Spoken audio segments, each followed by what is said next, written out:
e um cheiro de morte. A gente não sabia muito o que ia fazer. Não tem entrada financeira de dinheiro em 2022 de café. Eu acreditava que a situação estava controlada. E tem que fazer os compromissos. Tem que cumprir os compromissos. Os 11 mil pés de café a gente teve que cortar todos eles e ficar um toquinho de madeira.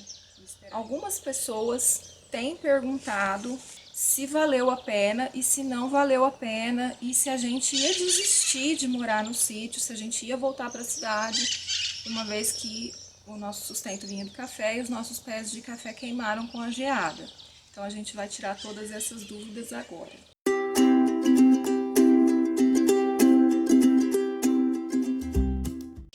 Oi pessoal, tudo bem? Eu sou Juliana, esse é o Aparecido, meu marido, e nós estamos aqui hoje no canal para falar sobre a nossa mudança aqui para o sítio. Nós morávamos na cidade, ele é corretor imobiliário, eu sou professora, mas eu não dava aula, e eu trabalho até hoje com artesanato. Depois ele fechou a imobiliária e no lugar da imobiliária ficou uma construtora, ele construía casas, que era de onde vinha todo o nosso sustento, era do trabalho dele. Nós paramos isso, fechamos a construtora e viemos morar no sítio. Então a gente vai contar um pouquinho dessa experiência para vocês, se valeu a pena, se não valeu a pena. Dia 17 de dezembro de 2020 começou a nossa mudança física. A gente não. Uma empresa começou a encaixotar as nossas coisas em Sertãozinho para trazer para cá. Eu fiquei um ano para falar sobre isso, que foi assim uma coisa bem desagradável que aconteceu com a gente. Nós contratamos uma empresa para fazer a nossa mudança, já que seria de um estado para o outro. O Luciano conversou com o dono da empresa, falou o tamanho da nossa casa, falou todas as coisas que tinha na nossa casa e ele não quis ir lá ver. Ele mandou um funcionário para fazer a nossa mudança. Acho que o que parecido? Umas 25 caixas Umas 25 de papel. caixas de papel. A gente já viu aquilo, viu que não ia dar muito certo. Então, a gente inicialmente ia pagar R$ 4.800, certo? No final do dia, ele foi na nossa casa e quis cobrar o dobro do valor, que caso contrário, ele não ia fazer a mudança. O que aconteceu? Ele foi embora. E aí a nossa casa estava metade encaixotada, metade sem encaixotar, a gente não tinha caminhão, a gente precisava arrumar um caminhão, né? Ali, naquele dia, já começaram as transformações na nossa vida. O cosmos, né, o universo, já estava dando sinais de que não seria nada fácil. Ficaram muitas coisas para trás que a gente foi buscando depois, né, devagarzinho. Algumas outras ficaram até hoje, algumas quebraram, outras estão lá que a gente, né, foi buscar, mas não deu para pegar, porque, enfim. E é isso, e vamos seguir em frente. Acabou que foi uma mudança familiar, porque todos tiveram que olhar para dentro de si e iniciar esse processo de mudança. Embora todas essas questões contrárias, eu acreditava que a sua situação estava dentro de uma estabilidade, que eu vinha construindo essa estabilidade ao longo desses últimos 6 anos. Com muita dificuldade, sim. Tudo que foi proporcionado aqui nessa propriedade ao longo dos 6 anos foi com muita dificuldade. Tudo que a gente fazia, a construção da casa, formação de uma lavoura, a compra de uma vaca, venda de carro para plantar roça, venda de terreno para fazer casa, enfim, todas as reservas financeiras, elas foram se esgotando ao longo desses 6 anos. Então eu acreditava sim que as coisas estavam dentro de uma estabilidade. A construção estava pronta, a lavoura estava formada, a outra lavoura arrendada também estava formada, e eu falei, agora é a gente administrar isso, é a gente trabalhar para que a gente inicie o nosso projeto. Qual que é o nosso projeto? Fundar a Casa Espírita aqui na propriedade rural. Fundar uma casa espírita aqui não quer dizer que isso vai ser a nossa fonte de renda. A gente não vai ganhar nada com isso. Não vai ser um lugar onde as pessoas vão vir e pagar para ser atendido ou pagar para ouvir alguma coisa. Muito pelo contrário, nós temos projetos sociais para fazer aqui para proporcionar para as pessoas algo de bom, mas sem cobrar nada por isso. A gente é espírita, segue Jesus e ponto. E a gente não cobra nada para fazer nada. Então eu estava assim, com dúvidas, com inseguranças, não estava com medo, não estou com medo, mas como sou uma pessoa muito controladora, uma pessoa centraliza muito as coisas relacionadas à matéria em mim, eu falei, agora é trabalhar, administrar isso e fazer as coisas acontecerem. De cara, nos primeiros 3 meses, foi uma luta. Eu não consegui terminar os projetos que eu tinha em Sertãozinho. Eu tinha responsabilidade profissional em algumas obras. Eu tinha responsabilidade com os colaboradores que estavam junto de mim há anos. Eu parei de ter entrada de dinheiro devido aos compromissos financeiros que eu precisava de cumprir com essas obras. E eu não conseguia ficar aqui trabalhando. Eu tinha que trabalhar entre o sítio e Sertãozinho. Então toda semana eu ficava 3 dias aqui, 2 dias em Sertãozinho. Num desgaste físico e emocional nível 1000. E as pessoas querem que a gente os sirva prontamente na hora que eles acham que tem que ser. Então, como ele não estaria em Sertãozinho fisicamente na hora que as pessoas quisessem, eles acharam que já não servia mais. Supondo que ele não estaria lá, eles acharam que já não servia mais. A gente sempre soube que seria difícil, mudar o ramo de trabalho sempre é difícil, mudar de casa é difícil, mudar de cidade é difícil, mudar de estado é ainda mais, e mudar da cidade para a roça é ainda mais difícil. Diante dessa situação, eu fui finalizando cada um dos contratos, mas como Deus existe e Ele é justo com todos nós, as coisas acabaram que se finalizaram da forma como elas puderam ser finalizadas. Foi feito da melhor forma como pôde ser feito, isso eu tenho certeza que foi. Foi que aconteceu, esses 3, 4, chegou na verdade até o 5º mês, com muita dificuldade, nós conseguimos chegar na nossa colheita de café. Chegamos à nossa colheita de café, mais uma vez, o sítio de Monte Santo superou as expectativas na colheita de café. Infelizmente, o sítio de Santo Antônio da Alegria não atingiu a expectativa da colheita de café. Mais um ano, né? Nós colhemos aí 28 sacos de café numa propriedade de 10 hectares de café. Nós colhemos 100 sacos de café numa propriedade de 3 hectares de café.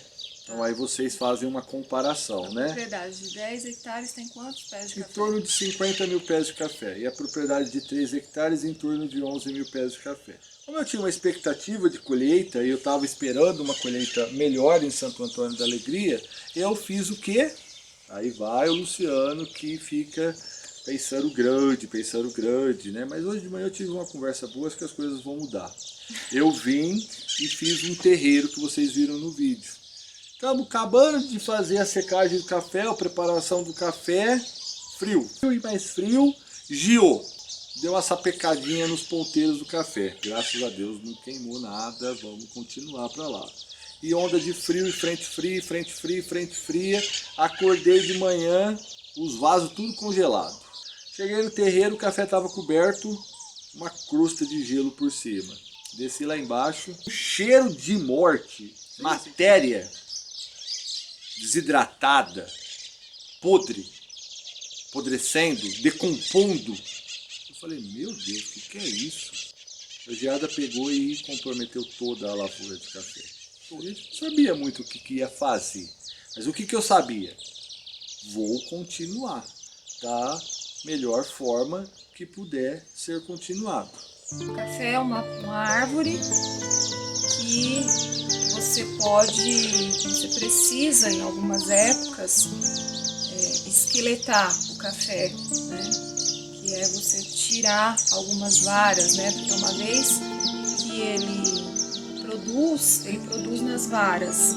Aonde ele produz, ele não vai produzir nunca mais. Então ele produziu naquele ano nessas varas, aí vão sair outras.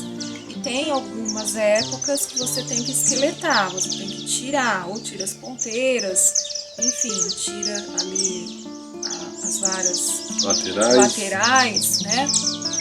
E também tem algumas épocas que o café você precisa cortar a árvore, que tem o nome de decepar. Você decepa, você corta, fica só um toquinho assim de madeira. Desse toquinho de madeira ele vai voltar uma nova árvore e aí é como se fosse uma nova lavoura.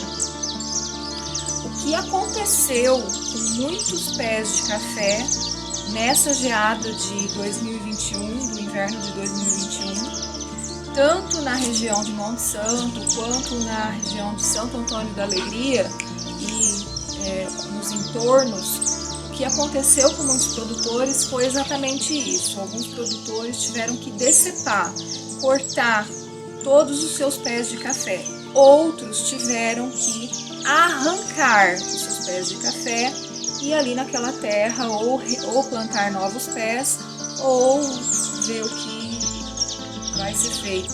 Nós aqui na nossa lavoura, os 11 mil pés de café, a gente teve que cortar todos eles e ficar um toquinho de madeira e esperar rebrotar. Isso quer dizer o quê? Que nós teremos 3 anos sem nenhuma entrada de dinheiro do café, né? Que era a nossa principal, a nossa única fonte de renda aqui no sítio. E eu fiz o quê? Eu formei outras lavouras de outras coisas que não têm uma rentabilidade como a do café, que é desconhecida pra gente, que a gente não domina a arte de cultivar essas lavouras, mas que a gente tinha que fazer alguma coisa. Plantei um pedaço de mandioca, plantei 1 hectare de mandioca. Vamos ver o que vai acontecer com a hora que eu colher essa mandioca, né? Se ela vai produzir, se ela não vai produzir, está plantada, está crescendo, está indo. Eu acredito que vai dar uma boa produção de mandioca. No meio do café, plantei milho. Numa área que eu tinha pasto, que ficava parada, plantei milho. Está tudo sob controle. Aos olhos de Deus. Nada sob controle. Eu descobri que eu não tinha controle de nada. Que eu tinha uma única coisa. A minha vida e a minha família junto de mim. Em momento algum nós brigamos, nós nos desunimos, fazendo o nosso evangelho às segundas-feiras, nós continuamos acreditando em Deus, mesmo que a hora um filho está nervoso, outra hora o pai, outra hora a esposa, enfim, mas a gente sempre continuou nesse caminhar. A questão da mudança que a Juliana comentou só foi um início para que a gente enxergasse as coisas que iria acontecer. A lagarta acabou com a minha roça de milho. Acabou. Triturou minha roça de milho. Passei um xodó com aquele milho, passando produto que eu ganhei do meu cunhado, e vai daqui, vai dali, mexe com a bomba costal, porque não dá para fazer com trator, porque não é grande. A lavoura tava nadando, parecia que ela estava numa banheira de spa. E a semente tratada. Falei, meu Deus do céu, o que é isso? Graças a Deus conseguimos recuperar. Os especialistas dizem que naquele ponto a lagarta não conseguiu comprometer a espiga, então acredito que vai dar para produzir uma boa quantidade de milho. Entre o café, não deu lagarta, graças a Deus. Tá a coisa mais linda a lavoura. Plantei feijão, não adiantou ficar parado. Em momento algum eu pensei em parar, vender o sítio e voltar para o sertãozinho. Eu pensei sim em enxergar o que eu precisava fazer para continuar tendo sobrevivência aqui no sítio. Com o café, eu já tinha feito contas, estimativa de valores que nós teríamos de rendimento anual e quanto teria de dinheiro para gastar por mês. Com essas outras lavouras, eu nem parei para fazer as contas. Eu só tenho conhecimento que os valores que eu vou receber são bem inferiores ao valor que eu receberia com o café. Eu não sei especificar, eu não sei qual a razão, ou se eu também soubesse, eu acho que não caberia aqui no vídeo, falar a razão do porquê de tanta dificuldade material, mas a gente passou por muita dificuldade material e passa até agora. Se vale a pena, do ponto de vista material, se a gente ganha mais dinheiro aqui do que ganhava na cidade, a resposta é não. A gente não ganha mais dinheiro aqui do que ganhava na cidade. Na cidade, a gente ganhava muito mais dinheiro do que a gente ganha aqui. Só que a vida é uma roda.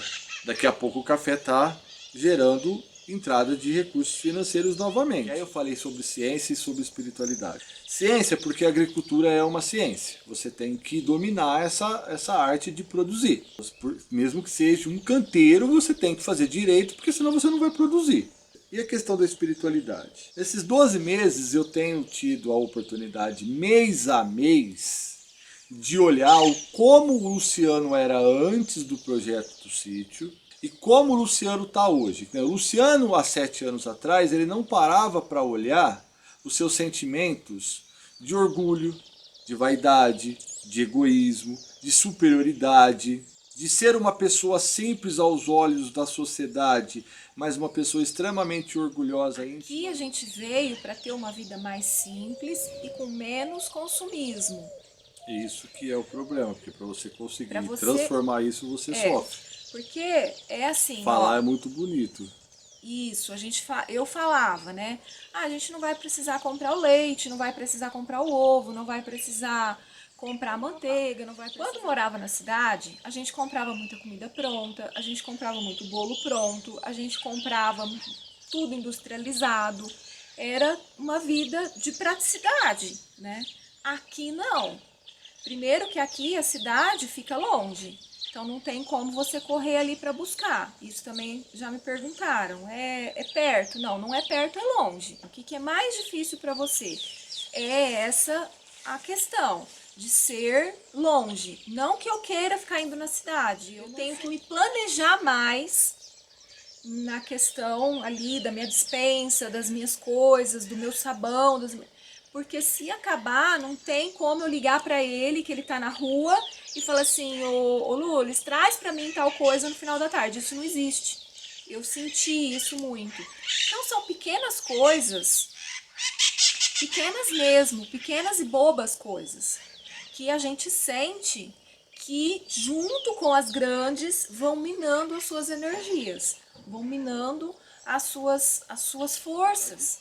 E mais, eu estou tendo a oportunidade de transformar cada um desses sentimentos, e aí que está o X da questão, diante das dificuldades materiais que eu estou vivenciando.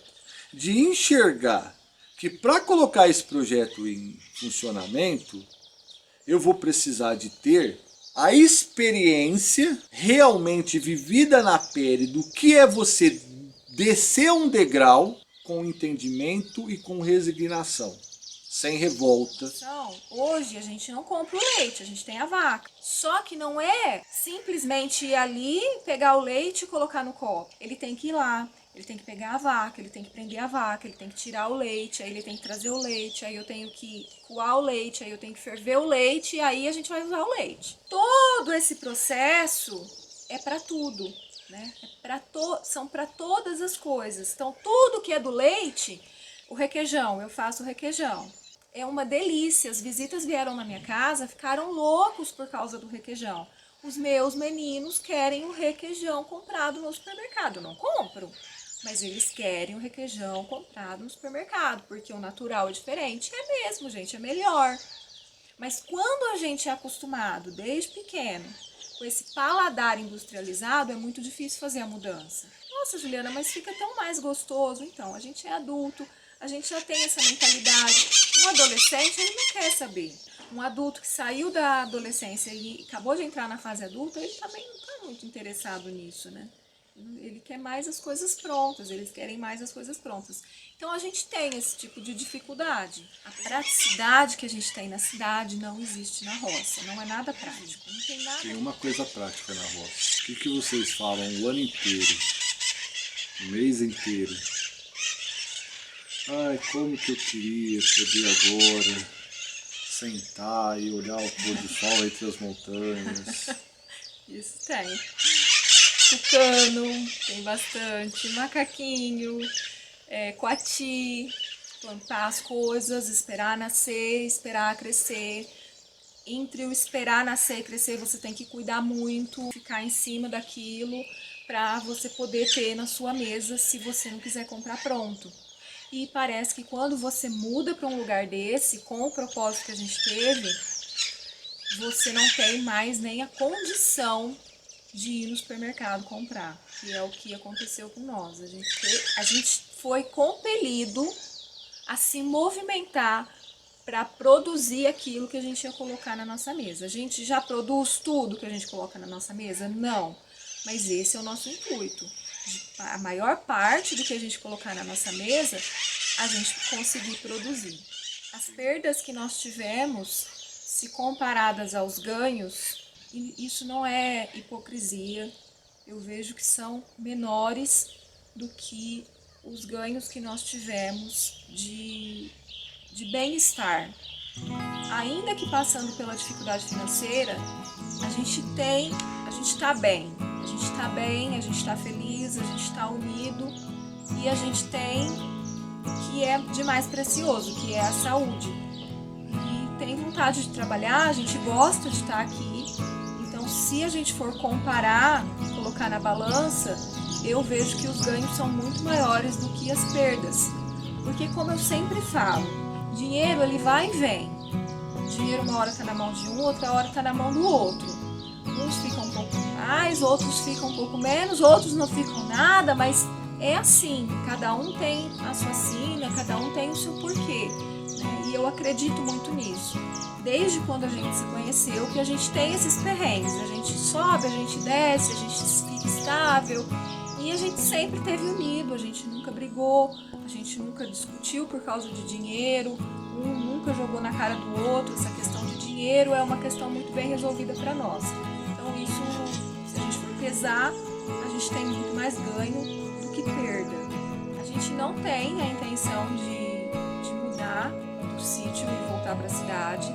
A gente não tem a ideia de vender o sítio e comprar uma casa na cidade, e voltar para a cidade e ele voltar a construir casa. Essa não é a nossa ideia. A gente não tem a ideia, mesmo que as coisas fiquem ainda mais difíceis, de desistir. Não por orgulho e nem para provar nada para ninguém. A gente só confia. A gente está aprendendo a viver um dia de cada vez. A gente está aprendendo a viver o dia de hoje. E isso é muito difícil. Muito difícil para o ser humano viver o dia de hoje sem se preocupar com amanhã e ter responsabilidade.